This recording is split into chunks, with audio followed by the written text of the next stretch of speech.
is going on, Straight Talk Faithful? Your host, your boy, George Mackay, pre-recorded via Skype, and I got a good one today. You can already see it on the video when I upload it on the YouTube page, but please welcome to Straight Talk Wrestling, the Sauce, Alex Zayne. What up?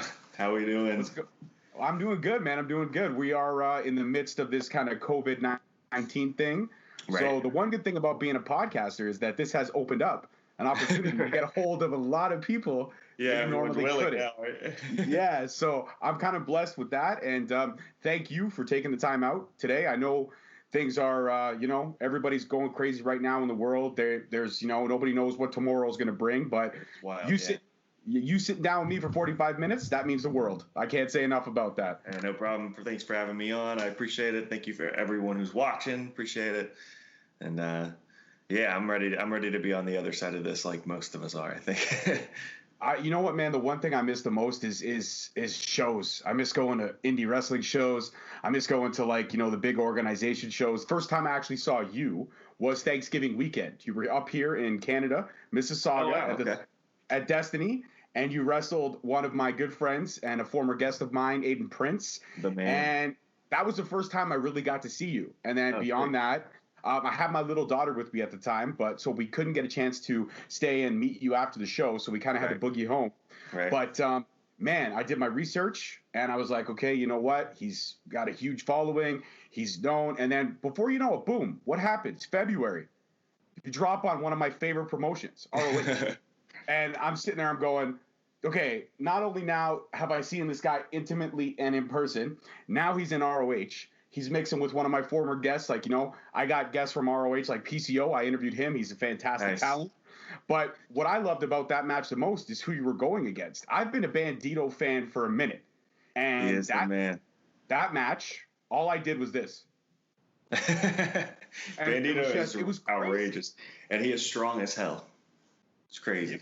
Well, I think both of you took each other to the limit there, and you could see it at the end of the match. The battle scars, everything was there. The fatigue, it was all there. And the one thing about the match I didn't like was that the commentator at the end was like, "That's got to be an upset." No way, right. That wasn't an upset. You won. I wasn't. You won that fair and square. I wasn't upset with it either. I appreciate Bandito, and I think he's a great talent. But I don't think there was anything wrong with you getting the win on that day. And I think, especially in your Ring of Honor debut, to get a win like that over a cat like that.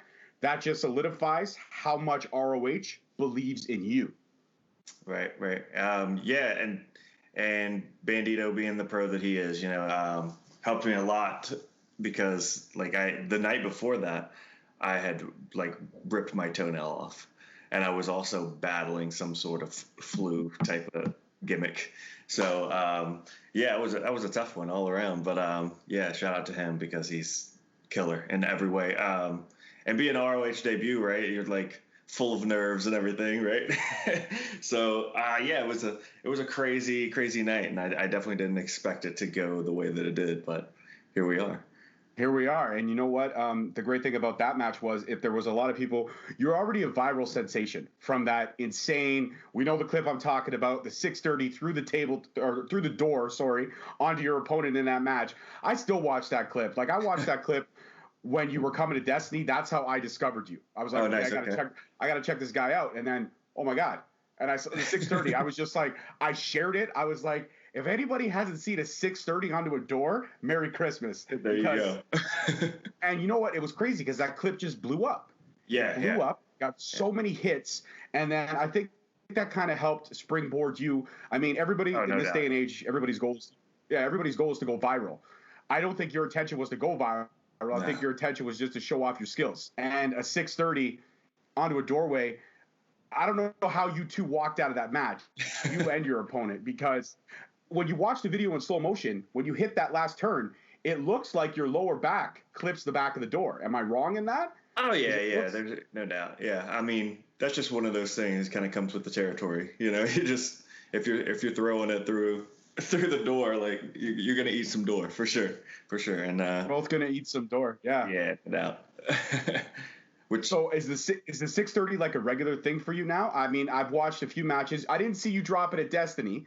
I don't think you did in that match, but I believe in the Bandito match you did, or you almost hit it. I mean, that match is so long ago. I like went for it or something like that in the Bandito match, or like called for it or something. I didn't hit it for sure. Like I use it more now as like a super finisher, right? So if it's like I've thrown everything at you, like now I got to pull out the big boy, right? So and just I like to use it like innovatively too. Like if you haven't seen, actually, I'm wearing that shirt. The Joey Janela Escapes LA GCW event where I face Blake Christian, and that was like a breakout match for both of us. So if you haven't seen my work, that would be the one I recommend. And of course the backyard event that we're talking about with the whole 630 through the door. But in that match, it was a 630 from the second rope and that sort of thing. So I like to do a little more innovation on the 630 one way or another. I did one recently through like a ladder set on the bottom rope. I don't know. I posted that to Instagram on Marco Stunt. Oh, I was about to ask you about that one, but I seen it. I love when you mix. I think the 630, it already has so much flair on its own, but then if you add another element, it's like having a great drink and then adding a little bit of a swing to it, like having a great cocktail, and then somebody throws a little whipped cream in there, and then it's like pick it up. Right. It's the whipped cream. Yeah, for sure. Yeah, it's definitely ladder, the door, the 630. Yeah. Right. So, do you said super finisher? So I'm assuming when something big's on the line, like eventually maybe down the line an ROH title shot, that's when we will see the 630. There you go. When it's like I got to go all out now because I got gold on the line. I may not walk out of the match, but when I'm getting carried out in a stretcher, I'll have the title belt wrapped in my arms. There you go. There's a time and a place, right? So talk to me about, I'm curious because doing my research, the internet is not always truthful. The internet has a couple things here and there. There's hidden truths. Yeah. I couldn't really find the incantation or the origin of the sauce. Where does that come from? Really, it just like even like I was backyarding for years and stuff, like since I was 11. I'm 804 years old now. And like I was always just for whatever reason obsessed with tacos. And then just like I think the sauce it came later because like it became more of a thing in like the hip hop culture, you know, the whole thing. And then and I was doing music, and then it was kind of like these two worlds collided of like, okay, I like tacos and that's my whole wrestling thing. And then there's the whole like swag of like the hip hop thing. So then the sauce just kind of came out of, you know, so that's really where it came from. And it was more recent. Yeah. It was in like the last year and a half or so that I started using the sauce. And I think too, like everyone kind of has their little moniker and stuff like that. And Alex Zayne is such a short, concise like name. And even like people, when they would like ring announce, they'd be like, hey, so like, what's your nickname? You know, so I can like pepper that in. And I would be like, yeah, no, got one. So I you know, had to have something for sure. And yeah, it just kind of stuck. So in your love of tacos, because I'm a big fan of tacos as well. I'm not going to lie. I love tacos, but when it comes down to it, if I can get my hands on a fajita, I go that route for sure. I like it. I'm a fajita guy. Steak, chicken, sometimes steak and chicken, sometimes steak, chicken, and pork. Sometimes you just throw as much as you can in there. Yeah, just everything. You've been all over. You've traveled all over. So, and every place, especially those little kind of one-horse towns, they all got their little mom and pop like dine or dive, where you could probably find a good taco. In your opinion, out of all the places you've hit, where is the best, not franchise, not chain, forget Taco Bell, leave it off the table. Right. Okay. Where is the best mom and pop taco that my fans, my listeners can go to based on a recommendation from the sauce? Oh, man. Okay. Running through the taco list, because I do, like everywhere I travel, I try to hit like a taco spot. Like actually it's not tacos, there's a really good burrito spot. I'm sure they have tacos, but we get there's like huge burritos at the spot in Chicago called El Faro, and me and all the freelance boys always go up there when I'm there. So shout out to Matt Nix, Castro, Alex Olson, all those guys. We always hit up Alfaro when I'm up there. But tacos specifically, if you want to spend a little extra on a taco, it's like the most expensive taco I ever ate. But the mahi tacos at James Beach, which is actually the taco they're talking about in the movie I Love You, Man, if you've ever seen that movie. Yes. But he's like, yes, oh, you that gotta movie have holds a special place in my heart for sure. Right? It's great. And they're talking about the tacos at this James Beach restaurant, and I think it's in Venice, I think. I'm going to Google it now. Let's see. Sweet. We're on a YouTube video that's going to go live and viral a couple months from now, and we're Googling the best tacos. We're I love Googling it. the best tacos. I think it's James Beach taco. Yeah. I think it's just called James. Yeah, it's Venice. It's in Venice. So if you're ever in Venice, stop by James Taco. It's going to cost you like $30 for 2 tacos, but it's worth it for sure. Well, it's better than the 2 Chainz $1.5 million gold taco. Yeah, what, right? And it's probably, you're eating gold. Like, is that good? Is that going to taste good? I don't know. I don't know, but I mean, are you going to try to mine for gold when it comes out the other end? That's my question about all that. You got to. You have to mine for it because you spend $1 million on it. It better be worth it. Right. It's like that episode of Futurama where Fry spends like $45 million on the last thing at anchovies. What people will do with stupid amounts of money. Yeah, don't give me stupid amounts of money because it's just going to be ridiculous. Wild things are going to happen at that point. If I had stupid amounts of money, I would do all the responsible things. I would put, nest eggs away from my kids. I'd pay off my house. I'd fly my wife to like her dream destination. I'd do all that. And then with everything else, I would literally build a chair that I could sit in buck naked, that had a toilet in it, that I could just play video games on and essentially never leave. Nice. That would be the dream. Nice. That would be the dream. I would be completely unhealthy and unsanitary, but that would be the dream. That's fine. Everybody's got to have a dream. Right, absolutely. So, Alex, one thing I do want to ask, that match with, like I said, the match with Bandito, that's one of my favorites, hands down. All the backyard wrestling stuff that you did was just epic. Obviously the 6:30 video, and as we get closer to when this episode does drop, I will be sharing that video again across all my socials. I'll make sure I tag you in that for sure, because people got to see what we're talking about. They got to get the history. Right. But the match that I saw you at, obviously with Aiden Prince, that one holds a special place for me because I got to see you in such an intimate setting. I don't know if you remember that match at all, because we're talking about almost 6 months ago now. But you guys came out. You both had, your swagger. You're definite. That's his home arena. That's his home build. Home turf.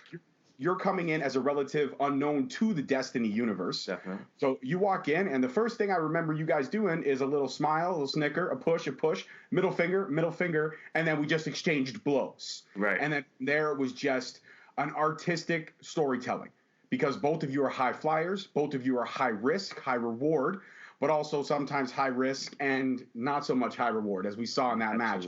He went for a leg drop on the turnbuckle. You completely slid out from underneath it, and he dropped right on his butt while he was down there grabbing his ass in complete pain.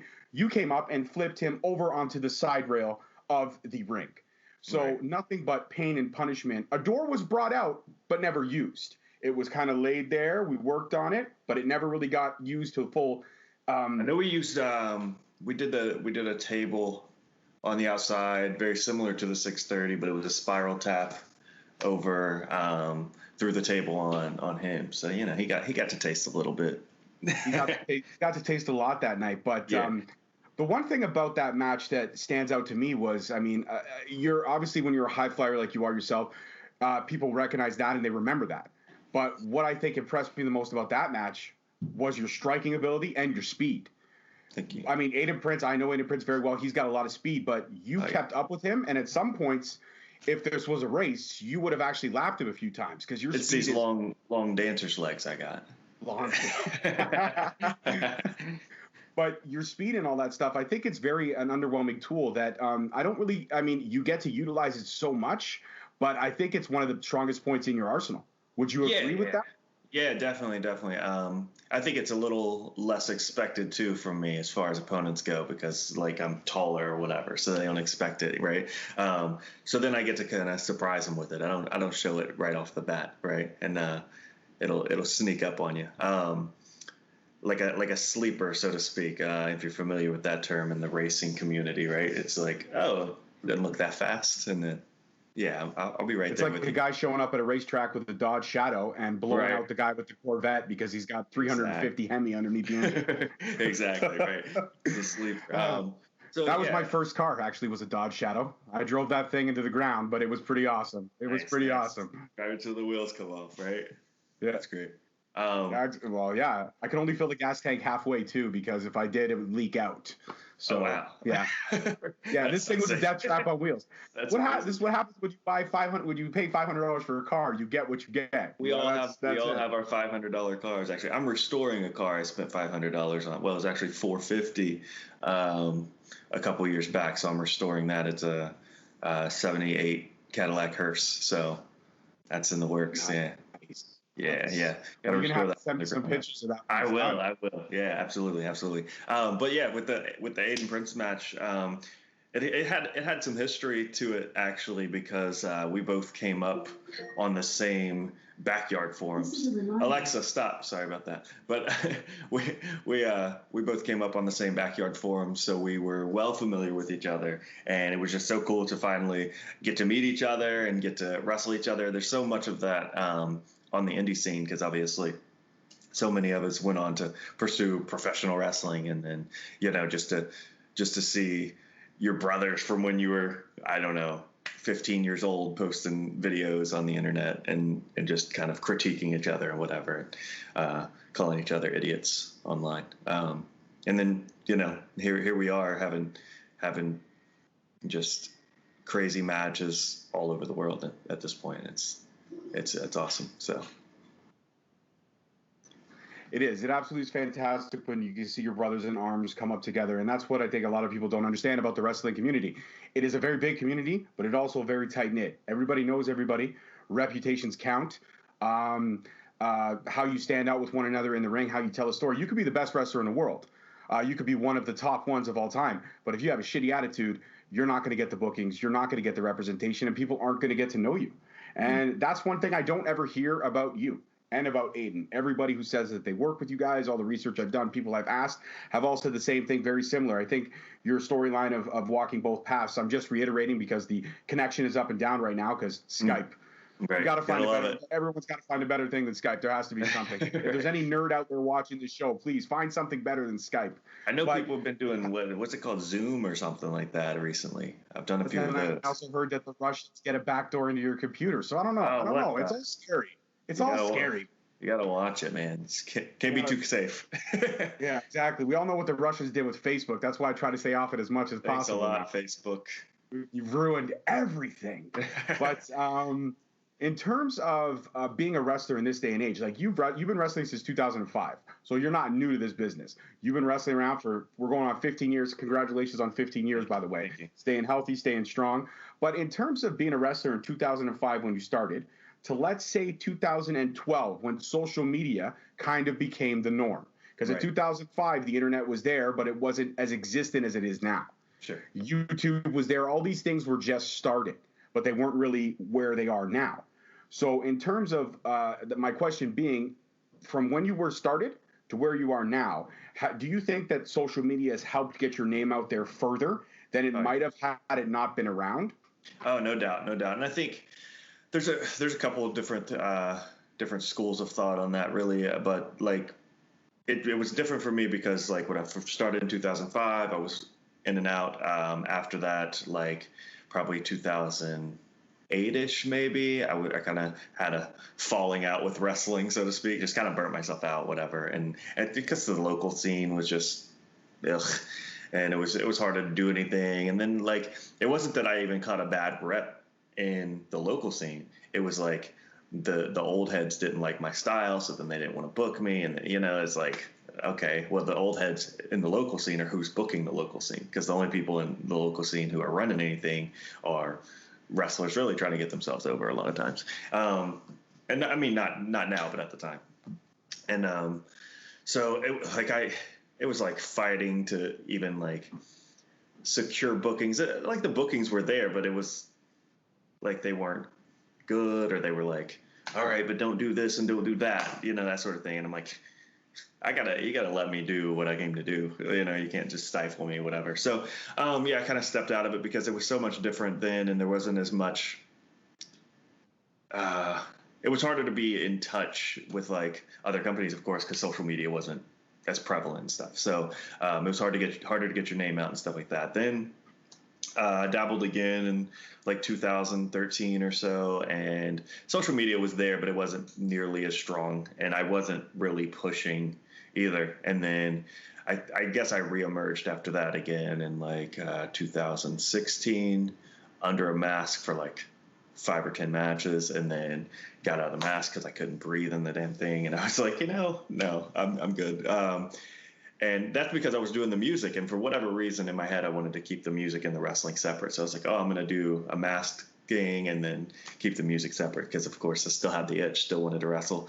And then, yeah, after the mask thing, I was like, yeah, screw it. I'm just going to do both. And I was doing the whole music thing, but where I was doing the whole music thing since 2007, and I was really pushing that on social media and everything. I had learned a lot about social media, and so like that was very beneficial once wrestling became more of a full-time thing, as I was really pushing that on social media. And yeah, it's helped a lot, for sure.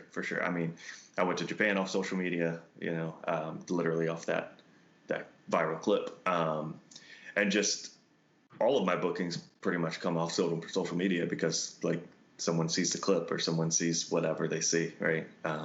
And that gets them to watch something else, and okay, let's bring this guy in, type of thing. So yeah, absolutely. Social media is a lifesaver, and I think wrestlers are really not taking enough advantage of it. I mean, I know that I'm not taking enough advantage of it. I see some people out here absolutely killing it as far as the internet goes, and like Danhausen and Warhorse and Effie and all these guys, Dan the Dad even. So yeah, I think there's so much more room online for everyone to just kind of carve their own little niche out and just go hard on the internet, and it'll do a lot for everyone who does that too. If you secure your own sort of following and fan base, then it really beats out even your in-ring skill. There's plenty of people who are likely better than me at what I do, even in ways, but I've became the go-to name for that thing. If you want some wacky 630 through a table, this is the name that comes to your mind. So that's it's about personal branding in a way that, like, okay, I've branded myself with that or whatever it is. So if you want someone to jump off of something on your show, then you know who to reach out to, right? I do. I know the first name that pops into my head. 630 through a door. Yeah, I give out Zayne a call. There you go. He'll hook you up. He'll hook you up. So in terms of cutting your teeth in backyard wrestling, coming up through like the lower grade promotions, working, literally the grind in the middle of field somewhere. Sometimes there's a porta potty right next to the ring. Absolutely. Because that's how backyard wrestling is. Lots of them. And then getting into the more flashier setups, the more main stage setups, the more better lighting, better sound, better ring, because we all know a backyard ring and a ring in an actual arena is going to be 10 times different. Every ring may look the same, but it does not feel the same on a bump. Oh, yeah. I've never taken a bump, luckily, but I mean, it can't be easy. You're talking a 2x4 by 2 inches or 6 inches of padding, depending on the budget, and that's literally it. And then metal and steel underneath. Actually, if I remember correctly, at the Destiny show with Aiden Prince, I think it was right before my match, the guys came back and they were like, oh, it's bumping so stiff or something like that. And then there was some sort of intermission or something, and they took this bar out from underneath, that like there's a way basically to convert a wrestling ring into a boxing ring where it's almost just like a hardwood floor. And I guess they had some sort of centerpiece under the ring in all the matches before mine. And I was just like, you poor guys. Like, oh my God. Right. So yeah, we got really lucky that they went in before my match and took that out. So I didn't have to Thank God for being big names because you were lower on the card. That's a good thing, right? Right. Yeah. So we let everyone else go and kind of figure that out for us. Thanks a lot. Thank you to all the guys before that match to make sure Alex Zayne had it comfortable when he was bumping with Aiden Prince. That's perfect. But rings do not bump the same. As you do climb in the ranks, man, the rings do get better. And I've definitely been to some indie feds that just had really awesome rings. One of my main concerns with any ring isn't always the way it bumps, of course, because like a bump's a bump. It's always going to hurt. You're always going to feel. It's always going to take a toll. Yeah, it's not always concrete. So but one of the main things that I'm concerned with, of course, is the ropes and how tight they are and how secure they are. So, and all sorts of ropes are different. Some are taped up, some are actual ropes, some are cable with like a hose around them. The cable and hose gets tighter and is better for a lot of things, but certain things suck on it if they're not taped up, because then the hose kind of swivels around the cable. So on springboards and things like that. Yeah. So ropes are always a concern for me. That's usually the first thing I'm looking at when I go into a new spot. So, question for you you mentioned about being in the mass for a little bit, 5 to 10 matches, because you wanted to keep your music and your wrestling separate. Then you realize, you know what, I'm just going to do it. Mm-hmm. And side note, as we talked before we went on, about shit. That song, I love the jam. I love the video. I love everything about it. I think both you and the girl that's featured on the song, you guys, oh yeah, man, you guys absolutely kill it. And it's actually now I've added it officially to my workout playlist. I know it doesn't look like I work out often, but when I do, it is on the playlist. I understand. You got to make room for the tacos. I get it. I'm the same way. My wife's Italian, so she cooks like a champ. Oh, man. So I don't go hungry. I have no complaints there. Italian food. Hell yeah. Well, next time you're down in Mississauga, you got to come over, man. She'll make you. I will. All right, there we Italian food. I'll be there. Absolutely. That video was really fun, actually, because I had never ridden a four-wheeler. And so that was my first time riding a four-wheeler. Well, I'd ridden one briefly, but as far as getting out and just going to town on one. And she lived in Arizona, and she had just moved to Arizona, and we were trying to line up this music video. We had originally had it lined up for her to be, if you watch the video, there's a shoot happening in Arizona on four-wheelers, and then there's another part of the same video that's on the Santa Monica Pier. And she was in LA at the time, and we were trying to line that up, but then things got sideways. Things kind of went off the rails as far as the scheduling of stuff. So if we couldn't get her to that video shoot, so we went ahead and just shot what we could. And then I was like, okay, I'll catch up with you later and we'll do something for your verse, basically.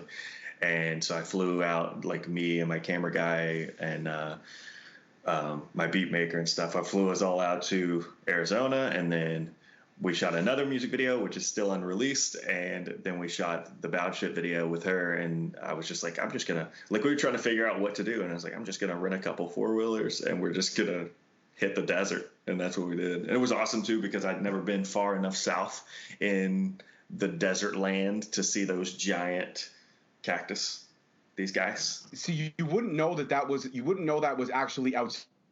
This looks so movie-like. Right. That it would hard to know that they were real, but they are. That was one of my questions. Did you shoot that portion on a sound stage, or was that legit? So that was legitimately Arizona, was legit, deep in the desert of Arizona. Yeah. Nice. It's called Black Trail or something like that, and it's just right outside of Phoenix. Yeah, we drove outside of Phoenix into the desert and just looked.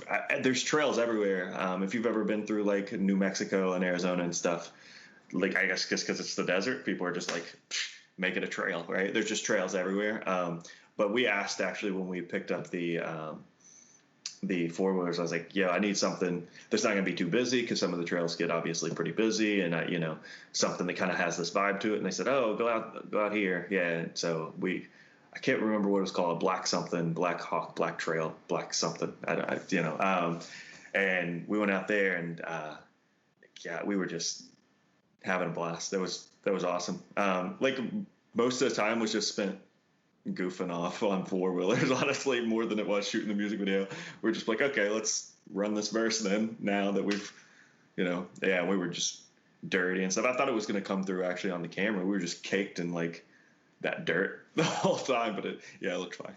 No, you guys look proper. You guys look good. And the video, if anybody's wanted to check it out, Alex Zayne YouTube page, subscribe, and check out the videos, man. That one, Vouch It though, man, that's on my playlist for sure. I keep that on my playlist for a while. Yeah, it's all on Spotify and stuff too. So if you Spotify, iTunes, all that kind of stuff, right?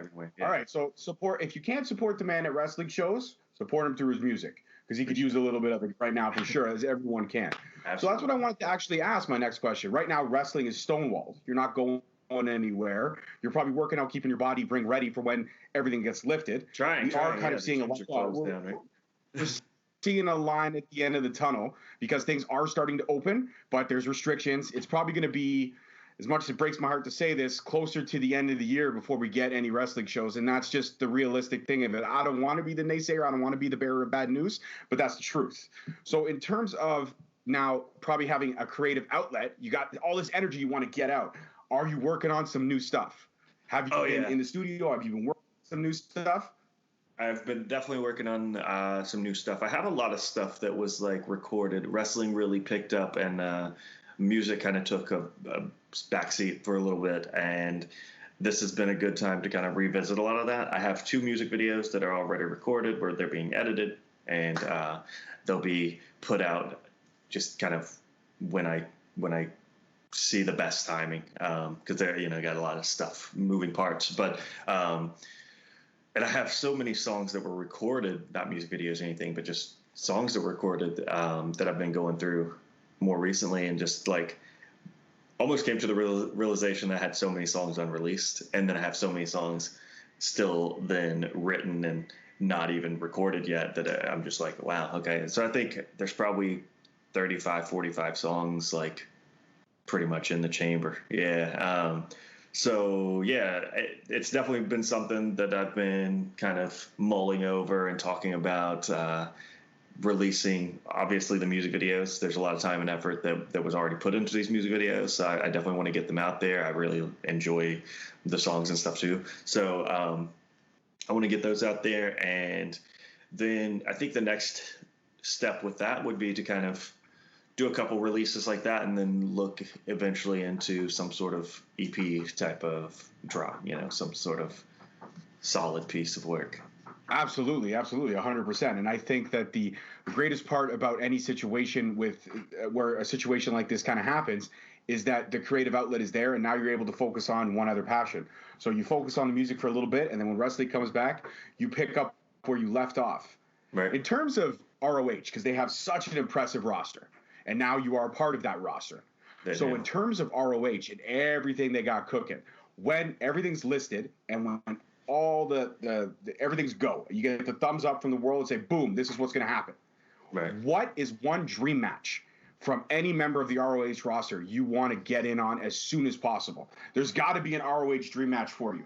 I mean, other than going at the title, there's got to be somebody of course. you want to get your hands on. I mean, I see a few. I see PCO in there. I mean, when you mention PCO, you cannot mention Marty Scurll. Right. They've also got the affiliation with NWA. So one that I think would be interesting if you haven't wrestled them would be Zicky Dice. He's a television champion for NWA. I had the pleasure of sitting down with him. He is literally outlandish. And I think outlandish versus the Sauce would be absolutely epic. He is. Yeah. I would love that. I would love that match for sure. He's killer. He's also doing well for himself on the internet. He's another person that should be thrown in that hat of like knows how to work it on the internet, social media and all. And just ROH in general. Oh, man, it's kind of tough because I had the Bandito match, right? That was definitely a dream match of mine. And watching his performance last year and Best of Super Juniors and stuff like that, killer. And of course all of his PWG stuff. But it would have been Jeff Cobb. He's kind of jumping ship, right? So, and I had that match, fortunately, in the New Japan tour that we did, and that was awesome. I think it would go down to I was actually lined up the day the pandemic hit. I was in Vegas with ROH, and I was supposed to have this match, a tag match against PCO and Brody King. So, like, they're definitely on that list. Marty Scurll's definitely on that short list. And actually, one maybe less expected in a Styles sort of way would be me versus Jonathan Gresham, because Jonathan Gresham is the only seminar that I ever took, and I learned a lot in 4 and 5 hours that he gave us of his time in Seattle, like last April. And it was right before he was going out to Best of Super Juniors. And then I took that seminar and I soaked up so much knowledge from that, because he's an incredible just mind for the business. And then it was right 3 months later, I was going viral. Wow. So I guess we could say he's kind of like a mentor to you in a way. Yeah, in a short 5 hour sort of way. Yeah. And he's a great guy. And he just has a really good way of teaching things. So, yeah, if you ever have the chance, spend the money, go to a Jonathan Gresham seminar. I mean, so many people were in that seminar. Shotzi was in that seminar. Shotzi Blackheart, yeah, she's another one who's a former Destiny alumni, and now she's got her own little tank rolling out on NXT. That's right. She's getting, it must be exciting for you. And like I said, it's a big community, but it's a small community. When you see so many of your friends, excuse me 1 second. It almost came out, but it didn't. When you see so many of your friends and yourself grinding, making these big moves, making these jumps, making these, getting noticed, getting the exposure, it's got to be like, damn, like that's a whole crop of young talent, like this, this third generation, second generation young talent that's coming in, because as we're seeing, a lot of wrestlers are in the twilight of their careers. Oh, absolutely. I mean, you look at guys like Triple H and Undertaker and all those Batista, John Cena, they're all in the twilight of their careers. I know I mentioned a lot of WWE guys there, but I could even say, I don't want to say guys like PCO, because PCO at the age of 52, he's probably in the best shape he's ever been in his life. Right. So there's some that are dwindling, some that are still excelling, but nobody wants to get to that Ric Flair age where they're 70-something and still wrestling, even though he's a legend, and when he goes, it's going to be a sad day. But let's be realistic. The last 6 years of his career probably weren't the strongest, something he probably doesn't want to remember. Other than that match with Shawn Michaels, which was Emotion City that night. Incredible. WrestleMania, man. That was one of my all-time favorite WrestleMania matches. I mean, it's two of the goats. That's what happens. Shawn Michaels is a goat for me, but just nowadays, I'm probably going to get a lot of heat for this, but I'll say it. Nowadays, I spend a lot of times more staring at his eyes, because there's that one eye kind of goes to the, and I don't mean to be rude. He said that. I think he said that happened in a match, right? He took a bump or something and just like a muscle detached or something from the. Yeah. Wild to think that plus chair shots, and then you go back and you watch like the Saudi shows with him and the Brotherhood of Destruction and Triple H. It's just like 4 guys that looked like they were so tired, and I felt bad for all 4 of them, because that's a match a lot of us are going to remember, and that sucks because you don't want to go out like that. Right. But when you see this young talent, all these young cats like you coming up, I mean, it's got to be like, damn, I know her. I knew her when, and look at her now. Look at me now. Look at this guy now. Like, we're all killing it together. It just sucks that the wrestling business is so together in the indies, but so divided when you get to the bigger promotions that there can never be cross promotion. I don't see ROH and WWE teaming up to do a show together. Right. Yeah, I mean, the most cross promotion you will get, I think, is like kind of the overseas stuff that's less competitive. But even now, with the internet being such a thing, like, even those things are becoming more competitive. New Japan's trying to do the whole U.S. bit now and the whole global thing. And I know WWE is talking about doing a NXT in Japan or something like that.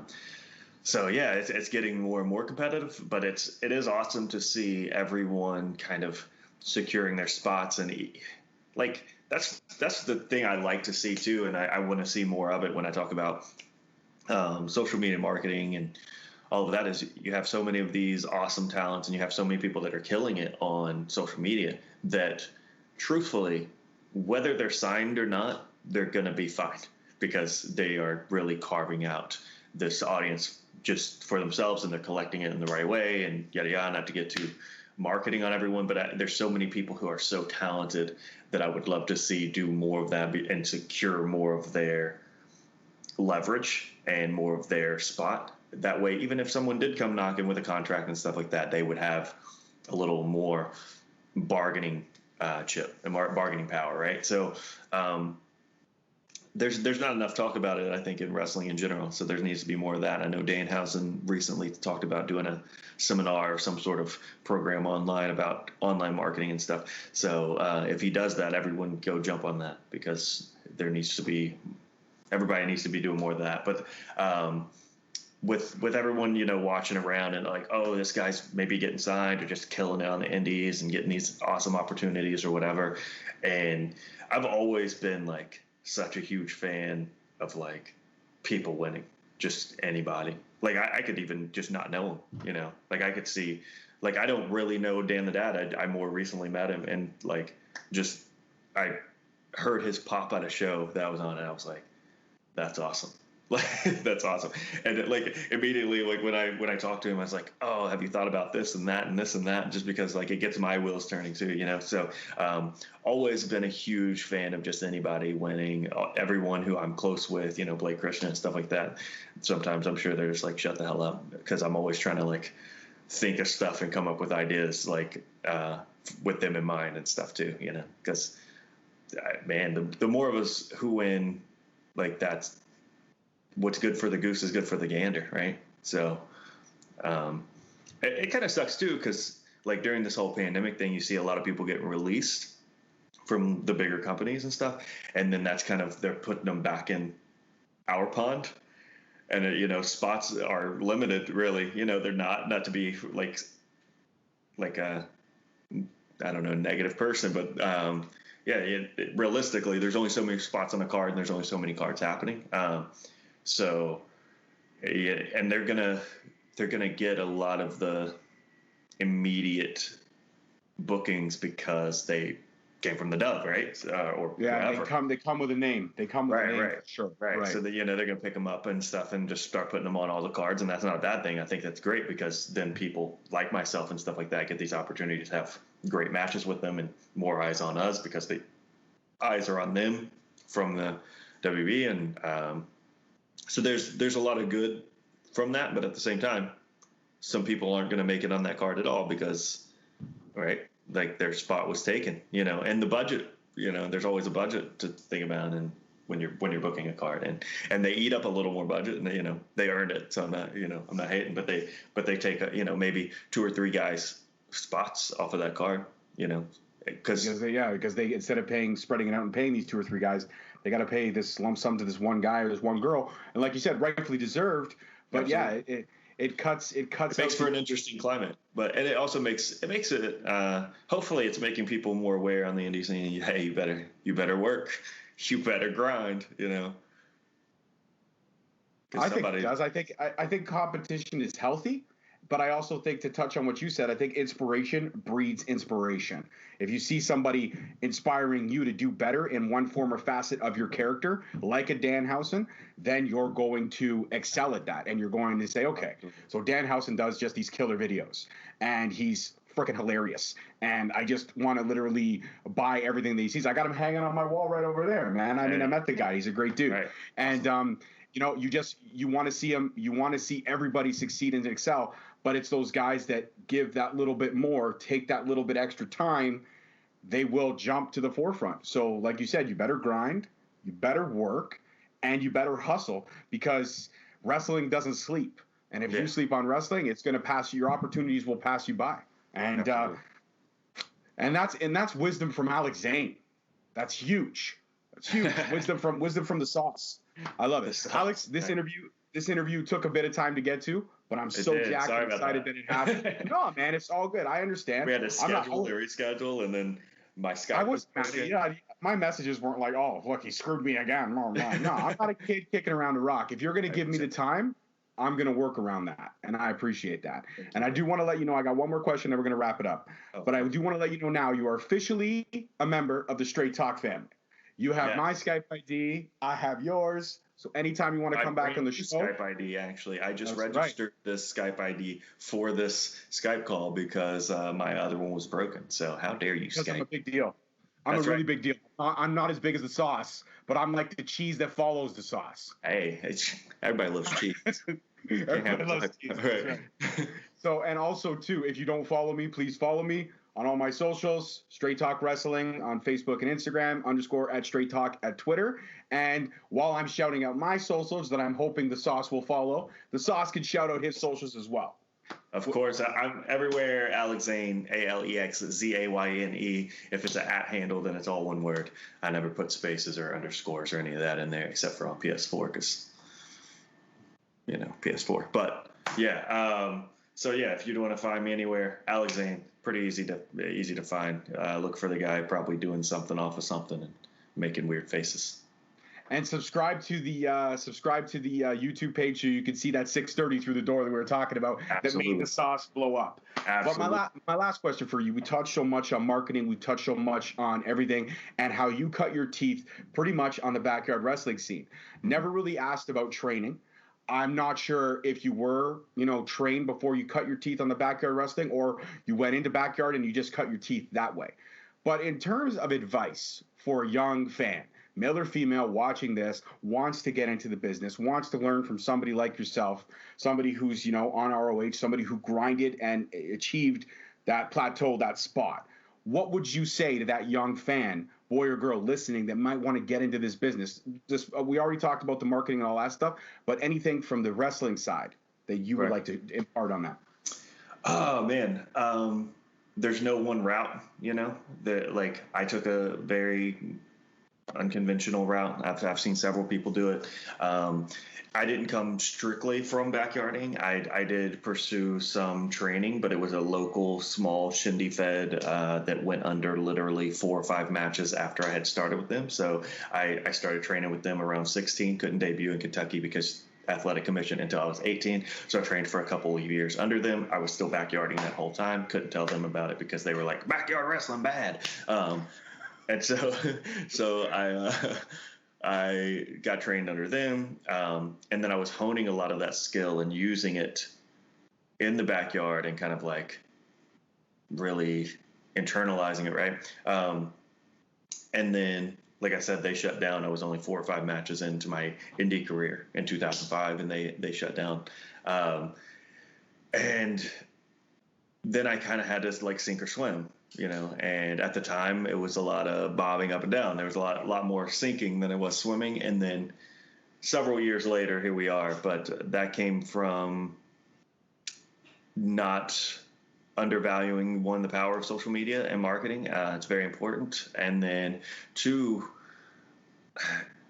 understanding and being real with myself. If you're the flippy guy, be the flippy guy. Do the flip, right? And that's not to say don't polish the other sides of your craft and stuff like that, of course, but really double down on your strengths. If you're a technical guy or a story guy or a character guy, double down on your strengths downhouse. And again, another prime example, Warhorse, again, another prime example of like they were so strong with characters. Really, like, it's what's going to stand out if you're watching their matches and stuff like that, more so than how well did they suplex the guy, So, and if you're a technical guy, then how well you suplex a guy is pretty damn important. So really just double down on your strengths. Don't get caught up in just kind of like the political side or the conventional side of how to come up in wrestling, right? Just focus, grind, have a good attitude, right? Don't piss people off. That's never going to get you anywhere. Arguments, don't be petty, right? All that stuff. I think that goes without saying. I mean, that's in anything. It's a job. You're not going to go into, I don't know, McDonald's and start a bunch of drama on the line and, or you get fired. And then unfortunately, wrestling is a little different than McDonald's, where if you get fired, you can't go across the street to Wendy's, right? In wrestling, you get fired from this joint, Wendy's already knows why you got fired. Wendy's already knows about you, right? It's much like he was saying earlier. It's much more tight knit. So, yeah, just double down on your strengths. Don't get caught up in the bullshit. And the power of social media. That's really it. Throw someone through a door. I love it. Always works. Worked for me. Yeah, absolutely. Well, I did. 6:30 through the door. If you want to go above the 6:30, 7:20, do the 7:20, and then you'll top Alex Zayne. There you go. Perfect. Alex, what can I say, man? I was honored to speak with you today. I'm so glad that we were able to get this locked. By the time this video drops, it's going to be August. That's when the interview will be dropping. So keep an eye out for that on the socials. Hopefully we're wrestling again by now. I hope so, man. I can't wait to see. Hey, you just saw him on ROH last week, but check out the Skype call I did when the whole world was shut down. That would be dope. There you go. That would be dope. All right, guys. As always, I'm George Mackay. Thank you so much for watching and listening today, wherever you get your podcast platforms. My partner in crime today was Mr. Alex Zayne. Again, thank you, sir, so much. Guys, tune in next week. As always, follow the socials, because you're going to find out who the guest is next week. I would tell you, but I never will, because if you don't follow the socials or pay attention, it's not my problem. That's how I get it out. That's how I get the information out. Alex, you take care. You be safe. And I can't wait to talk to you again, sir. Hey, you guys too. Much love. See you guys later. Straight Talk Wrestling. Subscribe, like it, do all that stuff. Bye. All right. Peace. Thank you for listening. Tune in next week for another episode on Spreaker, Stitcher, Spotify, iTunes, Google Play, and iHeartRadio. Also follow us on Facebook at Straight Talk Wrestling, on Instagram at Straight Talk Wrestling, and on Twitter at _Straight Talk. And for all our merchandise, you can search us on ProWrestlingTees.com.